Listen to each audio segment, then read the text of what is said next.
Hello friends, welcome to all in one mix.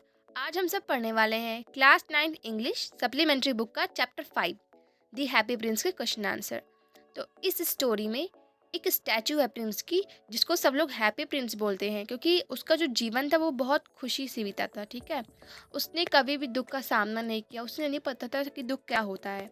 तो चलिए start करते हैं। फर्स्ट क्वेश्चन है, why do the courtiers call the prince the happy prince? Is he really happy? What does he see all around him? तो जो दरबारी थे वो प्रिंस को हैप्पी प्रिंस क्यों बोलते थे? क्या वो रियल में खुश था?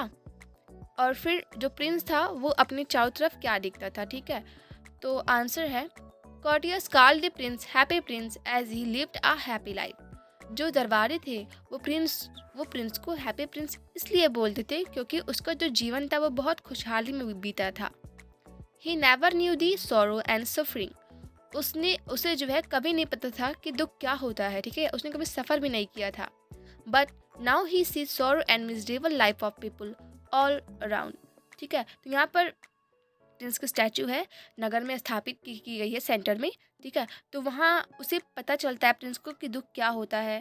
और फिर यहाँ पर वो जो गरीब लोग हैं उनके दुख को समझता है, उनकी जो दुखदाई जीवन है, उनकी जो मिजरेबल लाइफ है, उनको अपने चारों तरफ से देखता है तो उसे पता चलता है कि दुख क्या होता है नगर में होते हुए। सेकंड क्वेश्चन है, why does the happy Prince send a ruby for the seamstress? तो यहाँ पर जो सीमस्ट्रेस मतलब होता है ना, वो कढ़ाई करने वाली एक वीमेन है। तो यहाँ पर जो हैप्पी प्रिंस है उसने जो वीमेन है उसको रूबी क्यों सेंड किया?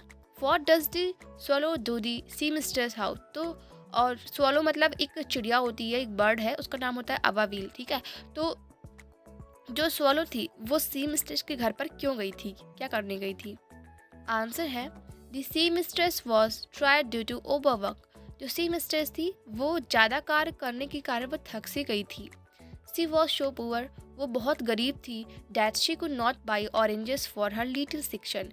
इसी वजह से वो अपने वो बहुत गरीब थी, इसी वजह से वो अपने बीमार बेटे के लिए ऑरेंजेस मतलब संतरे नहीं खरीद पा रही थी।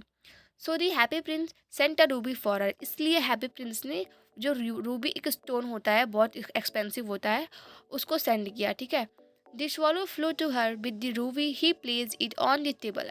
जो स्वॉलो थी उसने जो है रूबी को लेकर उस सीमस्ट्रेस के घर पे गया और उसके टेबल पर रख दिया। Then he flew gently round the bed fanning the boy's forehead with his wing. तो जो बॉय था, जो छोटा बच्चा था, उसको फीवर भी था। तो जो सोले था वो बेड के चारों तरफ से ऐसे उड़ते हुए गया, तो उसके जो पंख थे वो फड़फड़ा रहे थे, तो उसमें से हवा आ रही थी। ठीक है, तो उससे बच्चों को काफ़ी अच्छा सा लगा। थर्ड क्वेश्चन है, for home does the Prince send the sapphires and white? किसके लिए प्रिंस ने सफायर सेंड किया था और क्यों? यहाँ पर सफायर्स मतलब एक तरीके का स्टोन होता है ना, बहुत महंगा बिकता है, एक्सपेंसिव होता है। आंसर है, the Prince send one sapphires for a young play right in a garage. जो प्रिंस था उसने गैरेज में एक यंग प्ले राइट के लिए वो सफायर सेंड किया था। प्ले राइट मतलब होता है कि अब जो स्टोरी नहीं लिखते हैं लेखक, उनको बोलते हैं। He had run out of firewood and it's too cold for him to write his play for director of the theatre.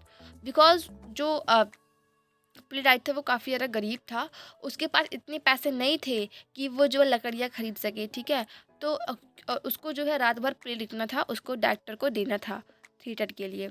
और इसमें एक पार्ट और होगा कि जो उसका सेकंड सफायर था उसने एक गर्ल को दिया था, वो मैच बॉक्स वाली जो गर्ल थी। ठीक है, बिकॉज उसका जो मैच स्टिक्स था वो गिर गया था गटर में। फोर्थ क्वेश्चन है, what does this swallow she when it fly over the city? जो स्वॉलो बर्ड है उसने क्या देखा जब वो पूरे शहर के ऊपर से उड़ रही थी? Answer is, swallow see the rich making merry in their beautiful house and the beggar sitting at the gates. Swallow ने देखा जो अमीर लोग हैं वो ब्यूटीफुल, उनके पास वो शादी कर रहे हैं, उनके पास ब्यूटीफुल वाइफ्स हैं, ब्यूटीफुल घर है, सुंदर सा घर है, और जो बेगर हैं वो उनके गेट पर खड़े होकर भीख मांग रहे हैं। फिफ्थ क्वेश्चन है, why did swallow not leave the prince and go to Egypt? जो स्वॉलो बर्ड थी उसने प्रिंस को नहीं छोड़ा और वो इजिप्ट क्यों नहीं गई? ठीक है, आंसर है, the swallow love the prince. जो स्वॉलो थी उसे प्रिंस पसंद आ गया था। He carried out his order to help the needy. वो उसके ऑर्डर को सुनकर लोगों की हेल्प करती थी। मतलब उसको जो स्वॉलो बर्ड थी ना, उसको प्रिंस का जो ये बिहेवियर था उसे काफ़ी अच्छा सा लगा, उसे अपनापन सा फील हुआ यहाँ पर, और दूसरे लोगों की हेल्प करना उसको भी काफ़ी अच्छा लगा। इसी वजह से वो जो है प्रिंस को छोड़कर नहीं गई। Such question है, what are the precious things mentioned in the story, why are they precious? तो इस स्टोरी में कौन सी प्रीसियस थिंग्स है जो मेंशन की गई है और वो चीज़ें इतनी प्रीशियस क्यों हैं? Answer is, the precious things mention in the story are the dead bird and the leader and the leaden heart of the Prince.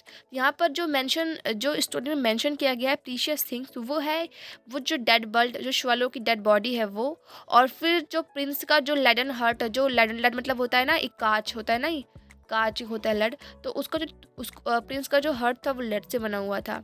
These two are precious as they sacrifice their lives to help needy। ये दोनों चीज़ इतनी precious इस वजह से थे क्योंकि इन्हीं दोनों की वजह से उन्होंने नीडी मतलब जो ज़रूरतमंद लोग थे उनकी हेल्प किया था। वो जो नीडी पर्सन थे वो हमारे जो सी मिस्ट्रेस थी, ठीक है, और जो प्ले राइट थे और जो मैच गर्ल थी, ये सभी लोग थे। So friend, thank you for watching this and don't forget like and share the video.